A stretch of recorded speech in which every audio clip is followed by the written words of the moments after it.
Okay, so for the next agar we should be looking at is microbiology, is what the blood agar, right? The blood agar. So for this blood agar, you could see it. Okay. So anytime we're looking at any agar, we're basically trying to focus more on the compositions, right? Trying to focus more on the compositions. So for this agar, we say that blood agar is an enriched medium which is used to cultivate what fastidious microorganisms.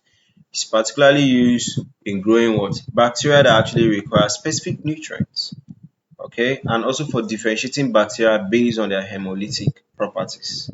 Okay, so what is the composition? It contains what peptone about 10 grams per liter, tryptose about 10 grams per liter, sodium chloride about 5 grams per liter, agar about 15 grams per liter, then defibrinated mammalian blood, usually from the sheep, horse or human blood, right? About 5% of it.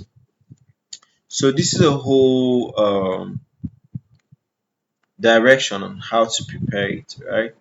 Do me a favor by pausing to look at it, okay? So here we're basically trying to look at the use mostly, right?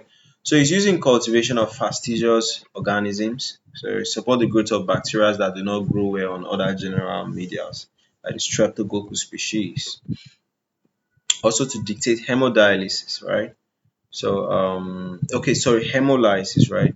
So alpha hemolysis, beta hemolysis, gamma hemolysis.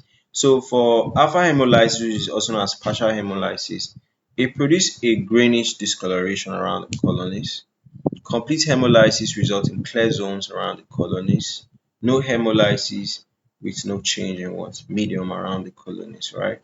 So that's just a rough one on blood agar. We'll move to the next agar since we want to now discuss all the agars in microbiology lab.